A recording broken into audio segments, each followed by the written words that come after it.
Good evening दोस्तों, आज मैं चर्चा करने वाला हूं। हमने पिछले क्लास के अंतर्गत हिंदी विषय की विषय वस्तु इत्यादि के बारे में जाना था कि हिंदी विषय के अंतर्गत कौन कौन से टॉपिक हैं और उसमें जो है अपन ने विस्तृत चर्चा की थी। हमने पिछली क्लास या गत क्लास के अंतर्गत पहला टॉपिक वर्णमाला टॉपिक नामक अपन ने उठाया था और वर्णमाला टॉपिक के अंतर्गत हमने एक पिछली सी थोड़ी सी बेसिक जानकारियाँ ली थी कि साहब वर्णमाला टॉपिक के अंतर्गत कितना वेटेज है। पहली बात तो मैंने ये चर्चा की थी। दूसरी चर्चा मेरी ये रही है कि वहाँ से किस प्रकार से प्रश्न आते हैं, तो आज मैं उसी चर्चा को थोड़ी सी आगे बढ़ाता हूँ। पिछली वीडियो में आप लोगों का प्यार काफ़ी अच्छा मिला है और उम्मीद है कि अगली वीडियो में भी काफ़ी अच्छा प्यार और दुलार मिलेगा। यदि वीडियो पसंद आती है तो उसको आप जो है दूसरे व्यक्ति तक पहुंचा सकते हैं। मैं चर्चा कर रहा था सब वर्णमाला नामक टॉपिक की, और वर्णमाला टॉपिक के अंतर्गत हमने चर्चा की थी कि हमने जाना था कि सभी भाषा क्या है। भाषा हमने जानी थी कि सब भाषा क्या कहलाती है, ध्वनि क्या कहलाती है, वर्ण क्या है और अक्षर क्या है। इसके बारे में हमने जानकारी ली थी कि साहब भाषा क्या है, ध्वनि क्या है, वर्ण क्या है, अक्षर क्या है। फिर इसके पश्चात में वर्णमाला नामक टॉपिक पे आया था। भाषा मैंने बतलाया था साहब, भाषा शब्द की उत्पत्ति भाष्य धातु से हुई है और भाष्य का अर्थ होता है साहब वाणी या व्यक्त करना। जब मैं अपने विचारों को सामने वाले व्यक्ति तक पहुंचाऊं या सामने वाला व्यक्ति अपने विचार मुझ तक पहुंचाए तो किसी न किसी एक माध्यम का प्रयोग किया जाता है और वही माध्यम कहलाती है साहब भाषा। और भाषा के अंतर्गत विचारों का आदान प्रदान किया जाता है साहब, और उन विचारों को हम समझ पाएँ इसीलिए उन भाषाओं की एक लिपि होती है। भाषाओं का सबसे न्यूनतम इकाई ध्वनि कहलाती है और ध्वनि के लिखित रूप को हम वर्ण के नाम से भी जानते हैं। तो मैंने आपको बतलाया, इसकी एक बार परिभाषा फिर से आपको बतला दूं। विचारों के आदान प्रदान के लिए जिन ध्वनि संकेतकों की प्रणाली हम प्रयोग करते हैं उसे हम भाषा के नाम से जानते हैं। और भारत और विश्व में अनेक भाषाओं का प्रयोग किया जाता है साहब। मैं भारत के परिप्रेक्ष्य की बात करता हूं तो भारत की अधिकांश जनसंख्या जो है, भारत की लगभग यहाँ पर बात करी जाए तो 42 से 45% जनसंख्या हिंदी भाषा को बोलती समझती है। और भारत में जो है अनेक भाषाओं का प्रयोग किया जाता है। जब हम साउथ साइड जाएंगे, दक्षिण भारत की ओर जाएंगे तो आपको तमिल भाषा को बोलने वाले लोग भी मिलेंगे, तेलुगु भाषा को बोलने वाले लोग मिलेंगे, मलयालम है, कोंकणी है, मराठी है। हम महाराष्ट्र में जाते हैं तो मराठी भी देखने को मिल जाती है, कर्नाटक में कन्नड़ भाषा भी देखने को मिल जाती है। इनकी स्वयं की एक अपनी लिपि है, इनका एक लेखन करने का एक तरीका है। तो मैंने बतलाया भाषा क्या है, तो विचारों के आदान प्रदान के लिए जिन ध्वनि संकेतकों की प्रणाली हम प्रयोग करते हैं उसे हम भाषा कहते हैं। भाषा के मुख्यतः दो रूप है। एक कहलाती है साहब मौखिक। जब मैं अपने विचारों को सामने वाले व्यक्ति तक पहुंचाऊं तो मैं एक मौखिक भाषा का प्रयोग करूंगा। और मौखिक भाषा की सबसे न्यूनतम इकाई क्या कहलाती है, तो मैंने आपको बतलाया सब ध्वनि कहलाती है। मौखिक भाषा की सबसे न्यूनतम इकाई ध्वनि है। भाषा के लिखित रूप को हम लिपि के नाम से जानते हैं साहब। हर एक भाषा की अपनी एक लिपि होती है। जैसे मैं हिंदी भाषा की बात करता हूं तो हिंदी भाषा की लिपि है देवनागरी। देवनागरी हमारी हिंदी भाषा की लिपि है साहब।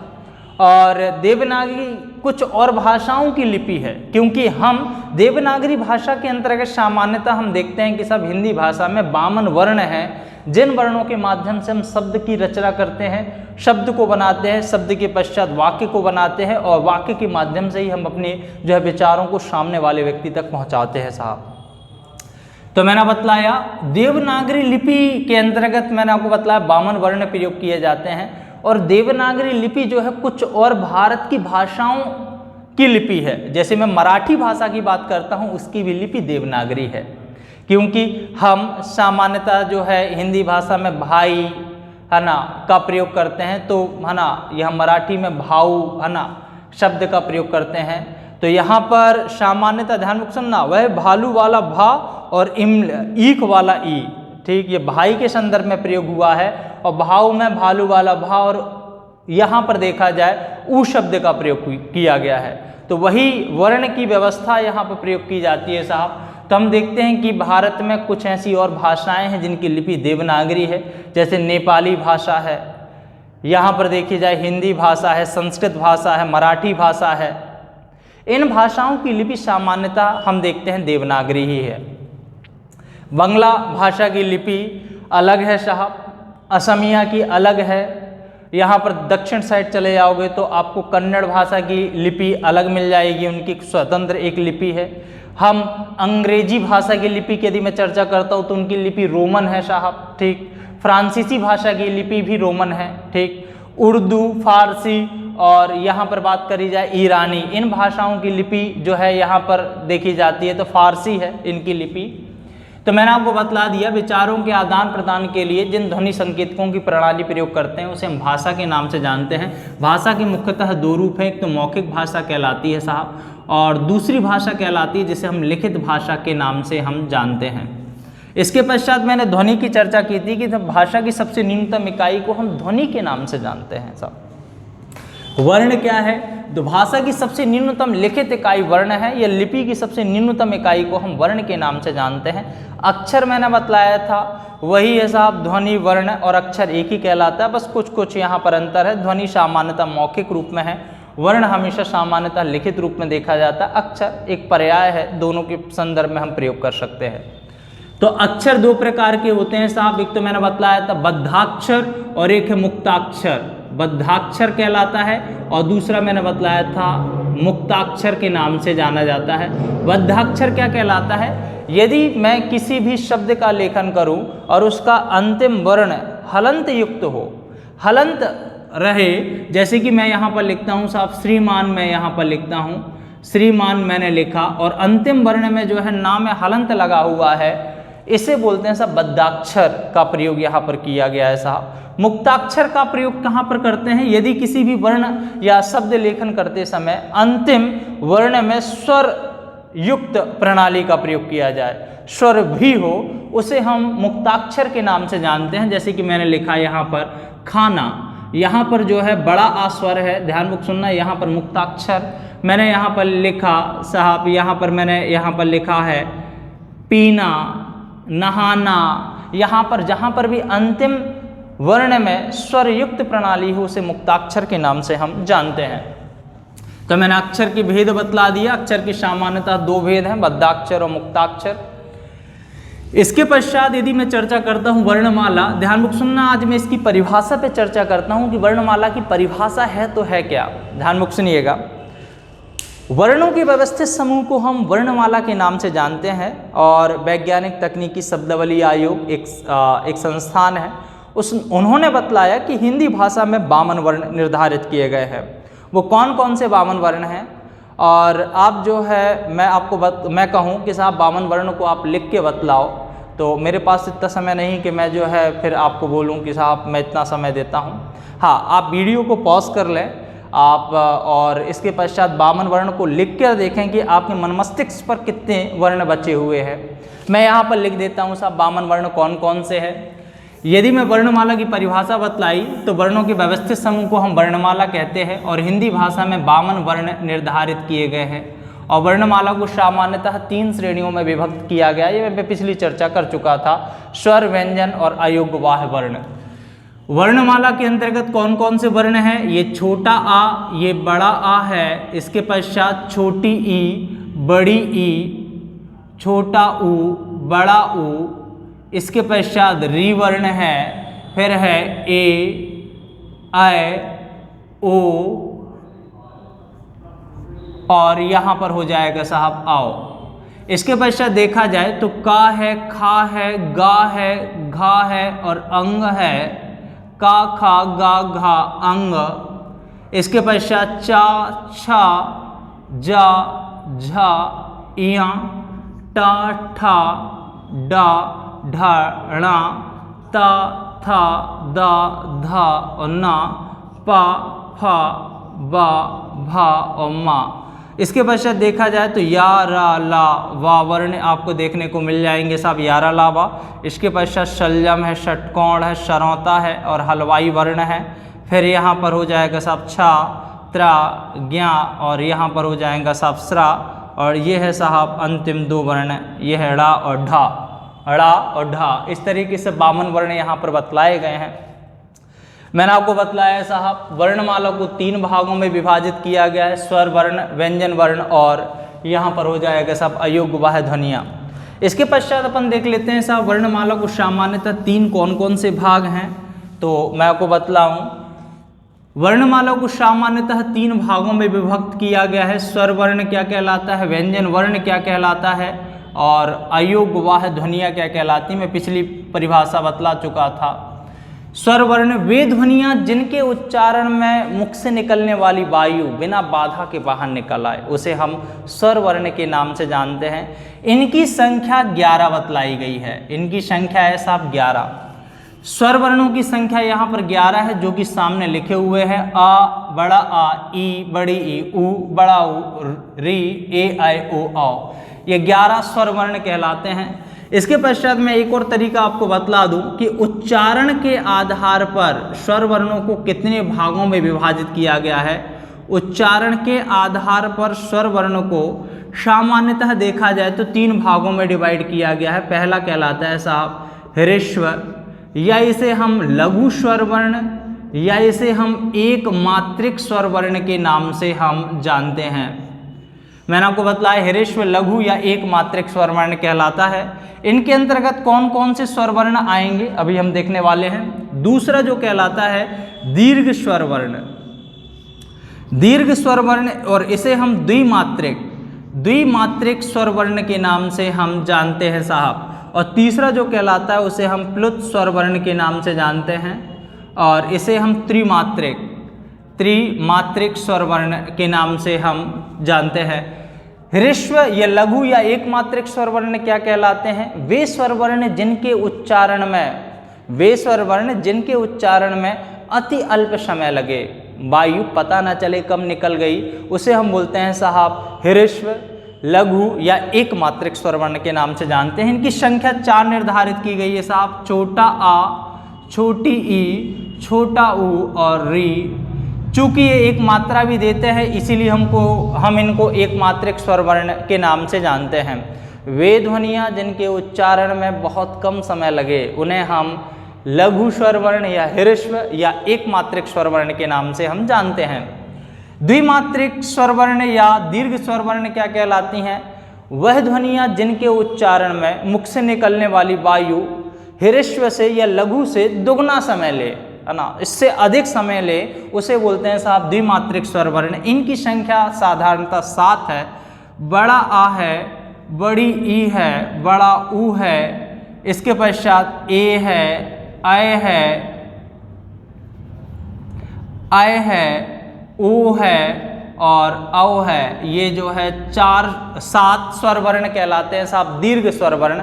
मैं आपको एक और छोटी सी विशेष बात बतला दूं, इन 4 स्वर वर्णों को हम संयुक्त स्वर वर्ण के नाम से भी जानते हैं। ये 4 स्वर वर्ण संयुक्त स्वर वर्ण के नाम से भी जाना जाता है। और इन्हें संयुक्त स्वर वर्ण क्यों बोलते हैं? क्योंकि ये 2 असमान स्वर वर्णों के मेल से इनका निर्माण हुआ है। असमान, ध्यान में सुनना, बड़ा, बड़ी और बड़ा, ये सजातीय स्वर वर्णों के मेल से इनका निर्माण हुआ है, लेकिन इनका निर्माण विजातीय है। विजातीय का अर्थ होता है कि साहब एक अलग स्वर हो और दूसरा एक अलग स्वर हो। जैसे कि मैं एग्जाम्पल आपको बतलाता हूँ।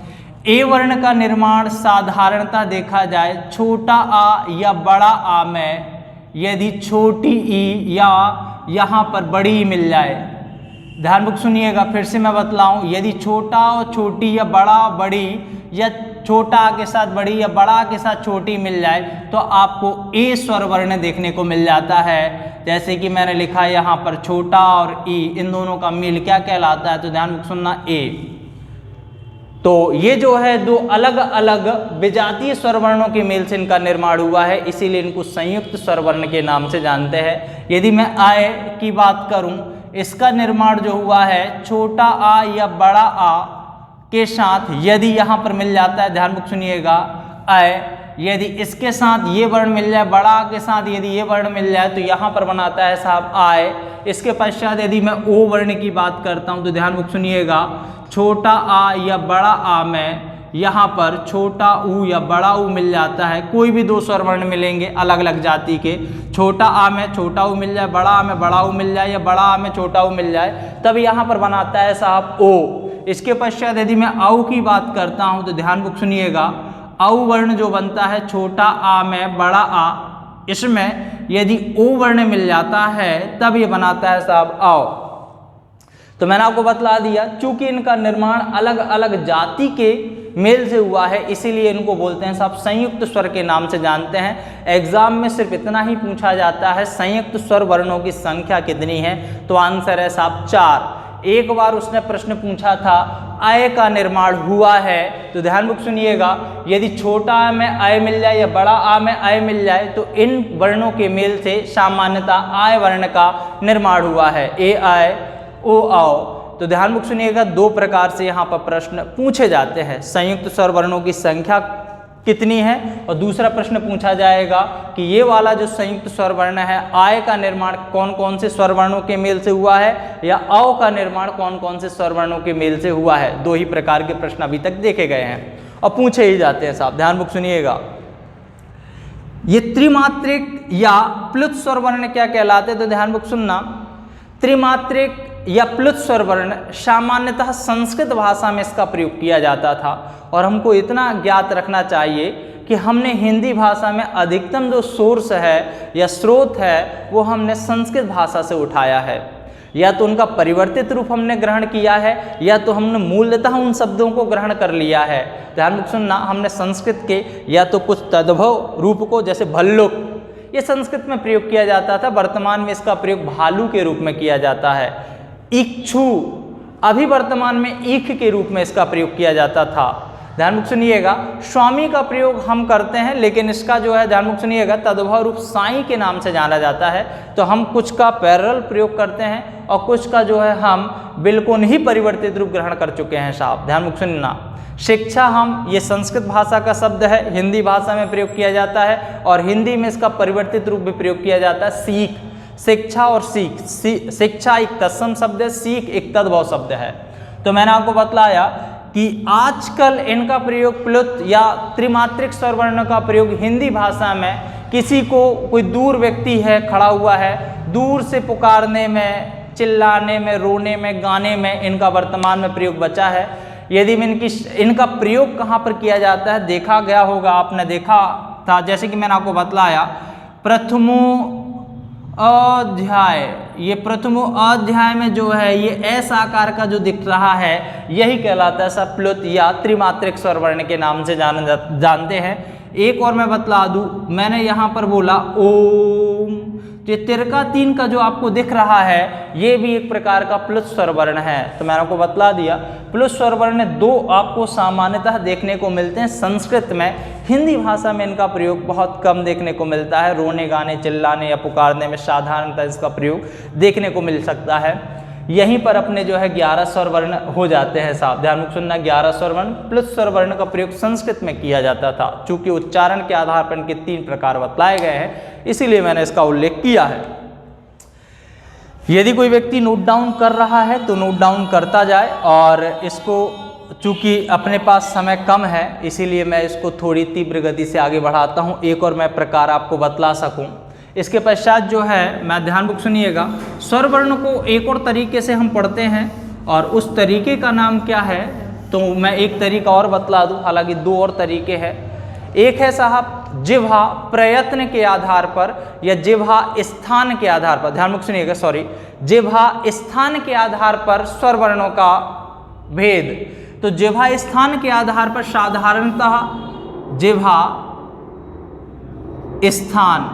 स्थान के आधार पर साधारणतः जो है स्वर वर्णों को 3 भागों में डिवाइड किया गया है साहब। जिह्वा स्थान एक तो कहलाता है अग्र स्वर, दूसरा कहलाता है मध्य और तीसरा कहलाता है पश्च स्वर। ये कहलाता है साहब अग्र स्वर के नाम से, दूसरा कहलाता है मध्य स्वर के नाम से, तीसरा जो कहलाता है उसे हम पश्च स्वर के नाम से जानते हैं।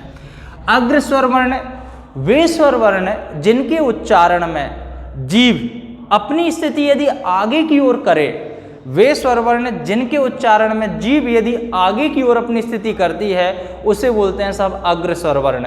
इनकी संख्या 4 है। कौन कौन से स्वर वर्ण हैं जिनके उच्चारण में जीभ अपनी स्थिति आगे की ओर करती है? ध्यान में सुनना, ई और ए आई। ई ए आई आप उच्चारण करके देख सकते हैं साहब। ई ए आई, इन 4 स्वर वर्णों में जीभ जो है अपनी स्थिति आगे की ओर करती है, इसीलिए इनको अग्र स्वर के नाम से जानते हैं। मैंने आपको बतलाया ई और ए आई, ये जो 4 स्वर वर्ण हैं इन्हें अग्र स्वर के नाम से। मध्य स्वर के अंतर्गत आपको साधारणतः सिर्फ एक ही स्वर वर्ण देखने को मिलता है, छोटा आ।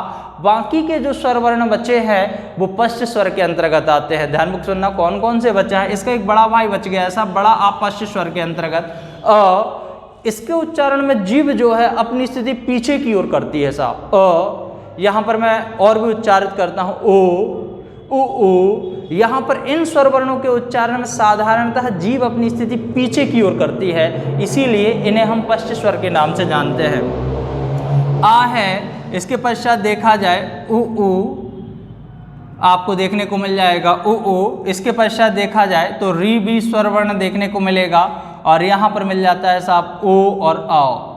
बाकी के जो स्वर वर्ण हैं इन्हें हम पश्च स्वर के नाम से हम जानते हैं साहब। ध्यान में सुनिएगा, अग्र स्वर, मध्य स्वर और पश्च स्वर। जिह्वा स्थान के आधार पर स्वर वर्णों को 3 भागों में विभाजित किया गया है, अग्र स्वर, मध्य स्वर और पश्च स्वर। अग्र स्वर जिसमें जीभ अपनी स्थिति आगे की ओर करे उसे अग्र स्वर के नाम से जानते हैं। वे स्वर वर्ण जिनके उच्चारण में जीभ अपनी स्थिति बीच में करे उसे मध्य स्वर, और वे स्वर वर्ण जिनके उच्चारण में जीभ अपनी स्थिति पीछे की ओर रखे या करे उसे बोलते हैं साहब पश्च स्वर के नाम से हम जानते हैं। इसको आप जो है नोट डाउन करते चलिएगा। इसके पश्चात जो है मैं आपको एक और प्रकार बतला देता हूं साहब, जैसे हम बोलते हैं साहब मुख प्रयत्न के आधार पर, मुख प्रयत्न के आधार पर, मुख प्रयत्न के आधार पर स्वर वर्णों का विभाजन। मुख प्रयत्न के आधार पर स्वर वर्णों को साधारणतः देखा जाए तो 4 भागों में डिवाइड किया गया है साहब। मुख प्रयत्न के आधार पर स्वर वर्णों को 4 भागों में विभक्त किया गया है। इसको और सुन लो, ध्यान बुक सुनिएगा। एक कहलाता है विवृत्त ध्वनि, दूसरा कहलाता है अर्ध विवृत्त, अर्ध विवृत्त ध्वनि के नाम से जाना जाता है। तीसरा कहलाता है साहब संवृत्त ध्वनि, और चौथा जो है अर्ध संवृत्त के नाम से जाना जाता है, अर्ध संवृत्त, अर्ध संवृत्त ध्वनि के नाम से जाना जाता है। विवृत्त, अर्ध विवृत्त, संवृत्त और अर्ध संवृत्त ध्वनि के नाम से। ध्यान बुक सुनना, मैं इसका उच्चारण करके बतला दूं। जिन स्वर वर्णों के उच्चारण में मुख का द्वार पूरा का पूरा खुल जाए उसे बोलते हैं साहब विवृत्त ध्वनि। इसके अंतर्गत सिर्फ एक ही स्वर वर्ण आता है, आ वर्ण का उच्चारण मुख का द्वार पूरा का पूरा खुलता है, इसीलिए इसको हम विवृत्त ध्वनि के अंतर्गत रखते हैं। वह स्वर वर्ण जिनके उच्चारण मुख का द्वार थोड़ी सा बंद हो जाए उसे अर्ध विवृत्त ध्वनि के नाम से जानते हैं। इसके अंतर्गत 3 स्वर वर्ण आते हैं। एक आता है साहब छोटा आ, और यहाँ पर आ जाता है अय और औ। ये 3 स्वर वर्ण जो है अर्ध विवृत्त ध्वनि के अंतर्गत आते हैं। संवृत्त ध्वनि के अंतर्गत कौन कौन से स्वर वर्ण आते हैं तो ध्यान बुक सुनना। जिन ध्वनियों के उच्चारण मुख का द्वार लगभग बंद हो जाए उसे बोलते हैं संवृत्त ध्वनि, और जिन ध्वनियों को उच्चारण मुख का द्वार थोड़ी खुल जाए उसे बोलते हैं अर्ध संवृत्त ध्वनि। फिर से बतला दूं, वे ध्वनियाँ जिनके उच्चारण मुख का द्वार पूरा खुल जाता है उसे बोलते हैं विवृत्त, जिनके उच्चारण मुख का द्वार थोड़ी सा बंद हो जाए उसे अर्ध विवृत्त, लगभग बंद हो जाए, लगभग बंद हो जाए, थोड़ी बहुत खुला रहना चाहिए, लगभग बंद हो जाए संवृत्त ध्वनि, थोड़ी सा और खुल जाए अर्ध संवृत्त ध्वनि के नाम से जाना जाता है। कौन कौन से स्वर वर्ण हैं? विवृत्त में आता है साहब बड़ा आ, अर्ध विवृत्त में आता है आ, आय, और यहाँ पर देखा जाए आओ। संवृत्त ध्वनि के अंतर्गत 4 ध्वनियाँ हैं, छोटी, बड़ी और यहाँ पर ऊ, और यहाँ पर हो जाएगा बड़ा ऊ, ई और ऊ, ई ऊ। इन ध्वनियों के उच्चारण मुख का द्वार लगभग बंद होता है। बाकी के जो बचे हुए स्वर वर्ण हैं वो आ जाते हैं साहब अय और ओ, ये आ जाते हैं अपने अर्ध संवृत्त ध्वनि के अंतर्गत। ठीक, तो यहाँ पर मैंने आपको बतला दिया, और री भी आ जाएगा यहाँ पर। तो मैंने आपको बतला दिया, मुख्य प्रयत्न के आधार पर साधारणतः स्वर वर्णों को 4 भागों में डिवाइड किया गया है।